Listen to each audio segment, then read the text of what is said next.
to the channel. I'm Tom Quigley, bringing the latest tips, tricks and techniques for all your contemporary painting and drawing needs. And welcome back to another video. It's a new week and it's still glorious out there. Hopefully you've managed to enjoy the weather in some way or form.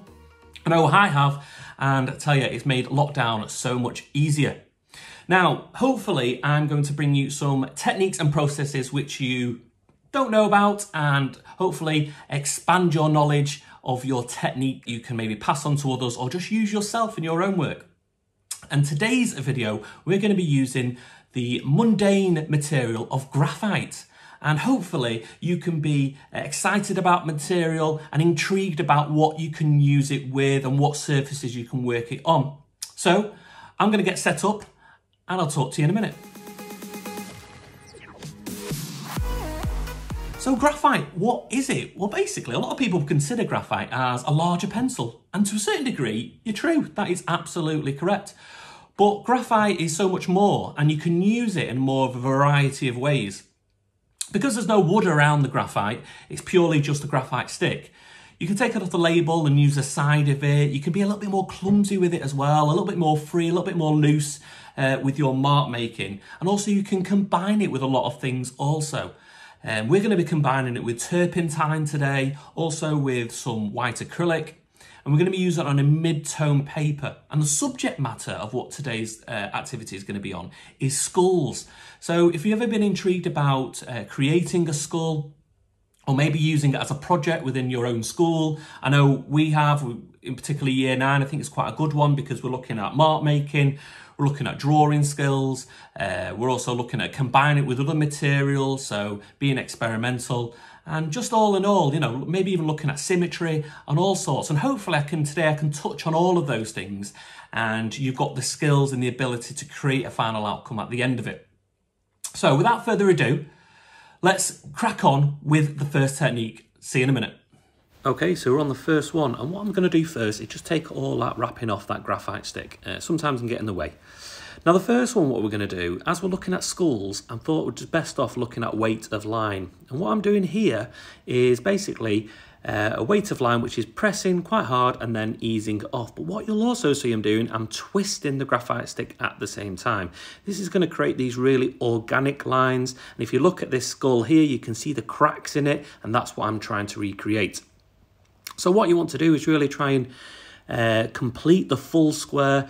If you don't, sometimes it looks a little bit unfinished. So I'm going to finish that one off. And there you go.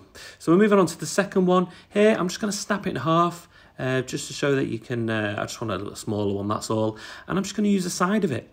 Now, depending on what surface you're working on, you're going to get quite a rough surface. So you're going to have some of these areas where the graphite picks up on the paper and other areas where it's left, which is quite a nice effect as well. I'm also just going to go from dark to light, just doing a bit of shading on here. I'm also going to do another activity on top of here, which is rubbing back, which I'll show you in a second. But I'm just going to continue filling out that square, making sure it's nice and neat and tidy. So I've got the rubber, I'm going to rub back into the surface. It can be quite tricky, sometimes it's quite stubborn. You've just got to go back over it a number of times, revealing back to the mid-tone paper. Now this next one, you can actually buy graphite powder. I haven't got any with me, so I'm just using a craft knife, taking all the graphite off so it's in a really fine dust almost, then using a paper towel and also torn some bits of card up, actually just creating almost like a stencil. Again, try and be really organic in the lines that you're trying to recreate. So these are really jagged. And then I'm just seriously just going to just rub over the surface, and then you'll get that really quite a nice line. I'm just going to do it a number of times. Really good if you want to create layers within the work, especially with skulls.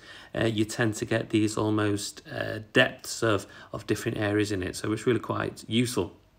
Moving on to the next one.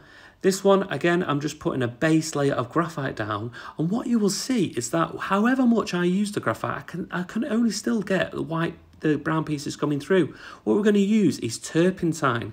Now this is absolutely amazing. By putting a little bit on a bit of kitchen towel there, rubbing over the surface, it goes completely black. Really smooth, and it's just amazing to use. I'm always amazed when I'm using that one. So really love that one. This one I've split into two. We're just going to be using some white acrylic, so scraping on in the first half, and then what I'm going to do is I'm going to scratch through the surface. So while it's wet, working through it, and you can see the graphite will still work. If you have bought graphite before, you can also use water-soluble graphite. So that's something to consider, or if you are buying it, just make sure you buy the correct one. This second half, I'm just put some acrylic down again, just using some paintbrush, and this time I'm going to do some blotting. So just lifting up that surface, creating a bit of texture, and then you're just going to hair dry it dry. So make sure it's completely dry. Acrylic shouldn't take that long, and then once I've done that, I'm going to use the side of the graphite stick and then work over the surface. Depending how much pressure you use will determine how much graphite actually goes on the surface and how much texture is revealed. So I'm just going to do this a couple of more times, working back into it. Then you've got the texture of the skull if you are going to do that. Once I've done that one, going to move on to the next one here. I'm just going to be fading using acrylic, to be honest. I've started off quite strong using the acrylic here, looking at the side of the paintbrush to make sure it's nice and neat, and then rinse your paintbrush with the water that's left on it, just blending in a circular motion so you get this faded out look to it. It's really quite nice. You can dry it again, and then if you've looked at an artist called Henry Moore, he actually uses quite a lot of lines in his work, so I'm trying to recreate those. And you can see there, he really gets these lovely lines. He actually looked at an elephant skull, and you can see that he creates these lines of movements to create the form of the piece of work. So I'm just recreating elements there. So if you are looking for an artist to use when doing skulls, then Henry Moore is a fantastic one to use. Also, if you want to do printing as well, you can also do some mono printing with that. So that's more or less finished now on that one there. We've got these 6 techniques. On what I've done with the turpentine, I'm just working back over it just to see what the effect was. So it's dried, going back over the white acrylic and creating some of these just organic lines that you would maybe see, just to see how it react, which I thought would be quite a nice one. Right guys, that is another video done. Experiment with graphite this time. Hopefully it was useful, hopefully it was beneficial for your own practice or your students' practice. I'm going to actually do a time lapse now of my own work using these techniques so you can see how my work's progressed. But if you like this video, please give us a thumbs up, and if you want to see similar videos, then hit that subscribe button and tap that notification bell so you know when I'm next uploading. And yeah, if you want to leave a comment in the comments below, then please, I'll always try and get back to every single one of you. It's always nice to see how I've helped you in any shape or form. But yeah, until next time, guys, see you later. Bye.